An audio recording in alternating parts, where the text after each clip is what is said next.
One Piece chapter 1116. It's your boy GM. How's it going? Let's get into this. We see King Emu, the hidden king of the world, looking at a portrait of Nefertari D. Lately. I get a feeling that there's a lot of history between those two. I mean, that's obvious, but I feel like there might have been a relationship between those two. But maybe Lily back in the past sided with Joy Boy, and maybe that created a rift between those two. We go back to Alabasta, where Cobra's funeral are being celebrated. R.I.P. Cobra, you were a real one. As for Vivi, I think that her best course of action right now, considering that she is with Morgan, she could somehow try to contact Dragon, the leader of the Revolutionary Army, who is, of course, Luffy's father, and through that contact may be able to contact Alabasta to let them know that she's alive, but she can't go home right now because, let's be honest, she goes back home, the next target of the world government, and especially with that ancient weapon, it's definitely gonna be Alabasta. Vegapunk explains about his creation, the Mother Flame, who is a source of energy that can be that he would love to be available for everybody for the prosperity of humanity, but a piece of it was stolen and then was used to activate an ancient weapon that then destroyed Lulusia. Vegapunk apologized for that,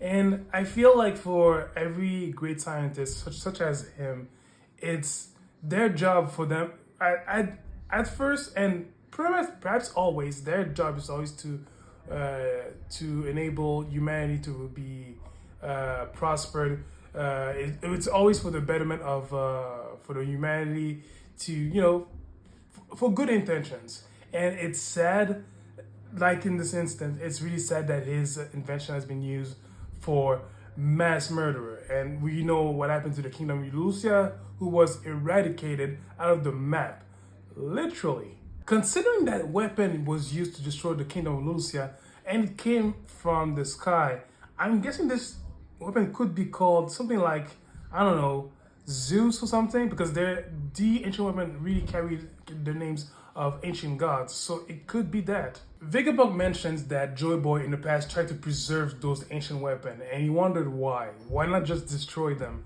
And that's a big question, I mean, Joy Boy came from a civilization that was highly advanced, like more advanced than the current one, and beyond that.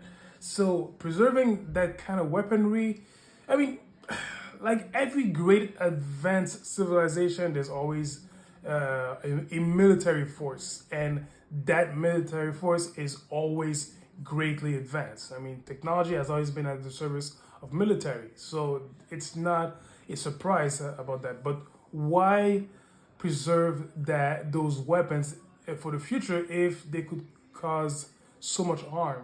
That's actually a good question that I'm wondering. I mean, Joba had a reason, that's for sure. Maybe those weapons, I don't know, and I'm throwing a theory out of nowhere, but maybe those weapons were meant to somehow help restore the world into a proper balance, to maybe reunite the world as it should be before the floodings. York, this lying bitch, she actually found out where is the transponder snail, and it is inside the Iron Giant.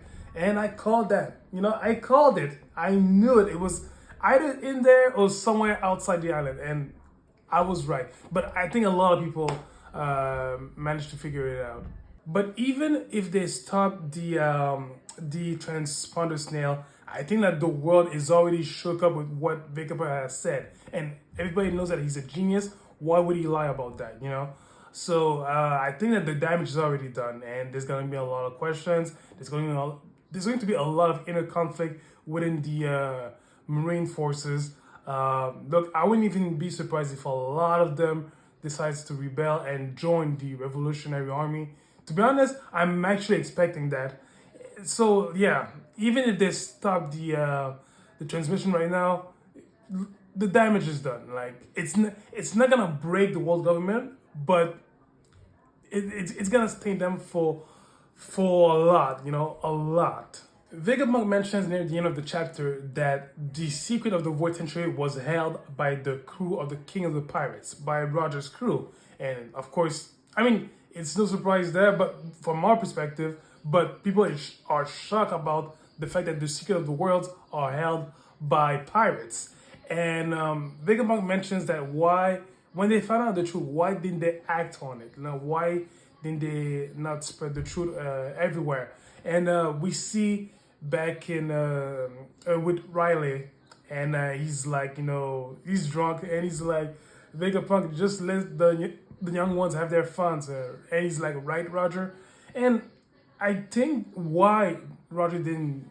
I mean, we've seen in the past that Roger mentioned that, you know, they arrived at Laugh Tale too soon. Like it wasn't their time. Like they were. He said something like it was 20 something years too early. So, and I think that at some point Roger knew as well that he wasn't Joy Boy. So the person that Laugh Tale truly awaited, which probably is Luffy, because we know that he is Joy Boy, you know, that's not him. So maybe that's why he did not spill the beans about Laugh Tale. But he did do something to make the world government have a pain in their asses for the years to come. He triggered the Pirate Age. And, of course, later on the road, Whitebeard triggered the same Pirate Age again, claiming that the One Piece exists. So those two events really made one hell of a headache for the world government. So I think that, Roger said himself, like, it's too soon, it's not a time yet. And I think that he knew that it wasn't up to us. And I think that at some level, Shanks knew it as well.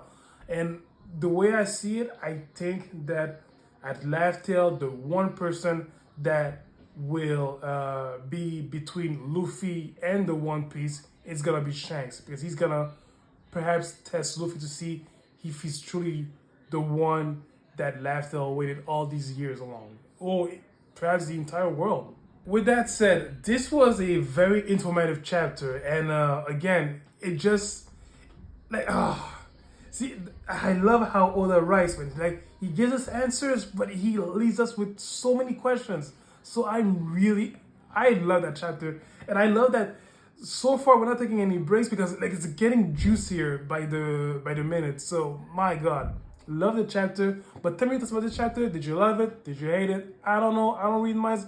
Please, let's flood the comment section and like an ancient weapon, and let's all talk about it, all right? So, and guys, I will be streaming in a couple of hours. If you want to talk about One Piece in the chat while I'm streaming, and look, I welcome you on my Twitch channel, so check it out. And in the meantime, guys, that's it for me. I'll catch you guys next week. So stay breezy, take it easy, and I'll catch you in a jiffy. See you around.